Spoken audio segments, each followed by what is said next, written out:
Hi, my name is Jennifer Contreras, and my topic today is going to be on the increase of population in California.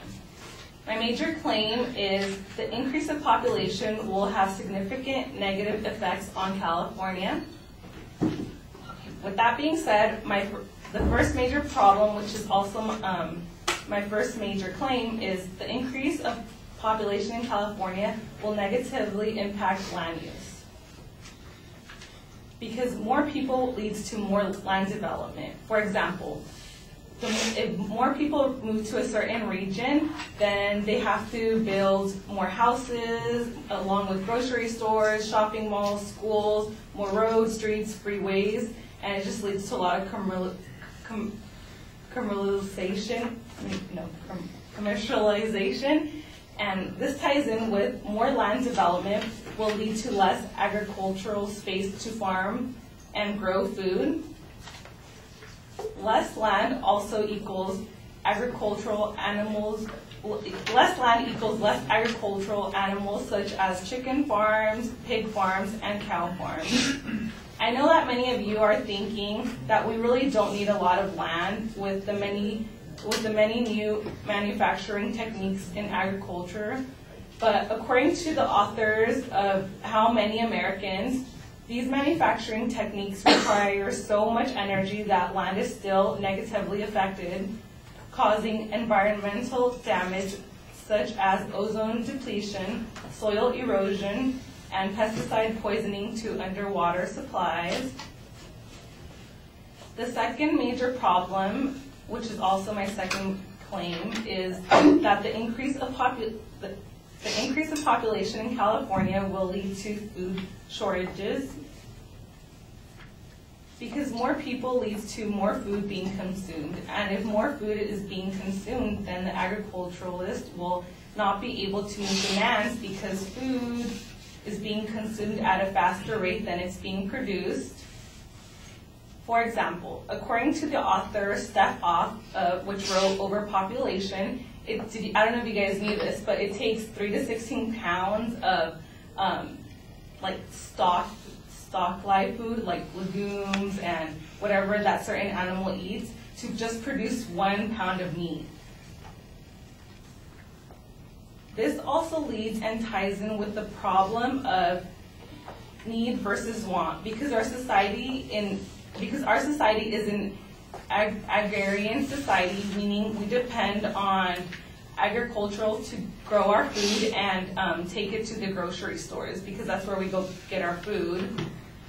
And usually we always buy more food than what we actually need, which is making the demand higher, and producers are shortly not going to be able to keep up.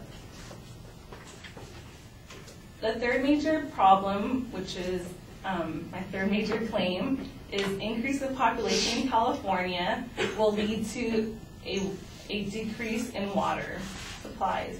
Because clearly more people will lead to more water being consumed. According to COF, the author of Overpopulation, in 1990, the U.S. used about 400 billion gallons of water a day. And that was in 1990, so I know that now we're using more water. And a decrease in water will lead to less food and animals, and it affects the cycle of life in general. Okay, and in addition, another problem I wanted to bring up was the increase of population in California will lead to more trash. And the problem with that is that if there's more people, there's clearly more trash, but more land is being occupied, and there is less land to manage the trash with. And as we know, no one really wants the trash around them, so it's going to be hard to figure out where we're going to put the trash. And that concludes my speech.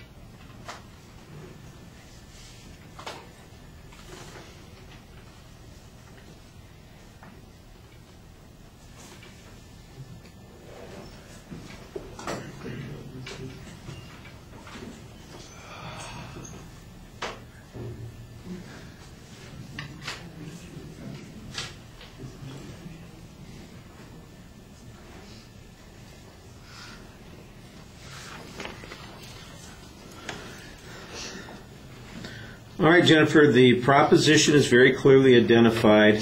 There's not really a preview of what the supporting structure is going to be. You label those points as you get to them, but there's no setup of what they're going to be at the beginning of the speech. I think that there's a big piece of information missing in the argument, and that is a demonstration that, in fact, California's population is going to increase substantially, that it's going to reach some level that will not be sustainable. It's going to create all of these problems. You don't even have any data about what the current California population is, much less a projection about what the population is going to be in the future. And that shouldn't have been too hard to have in the speech, and you need to have that early on because it's the premise on which everything else is going to be based. You give explanations on the individual points, and I think most people can see that how some of these things are connected, but the real question comes down to sufficiency again.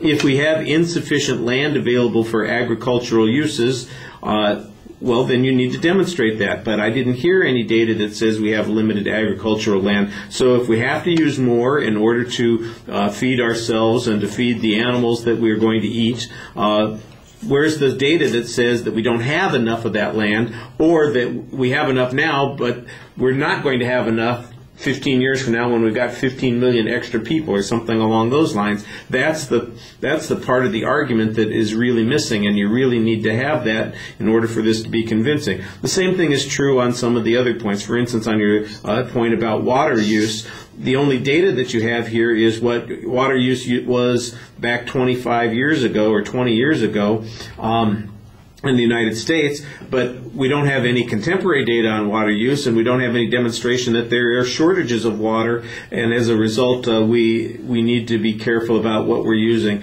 There are criticisms, for instance, of whether or not these.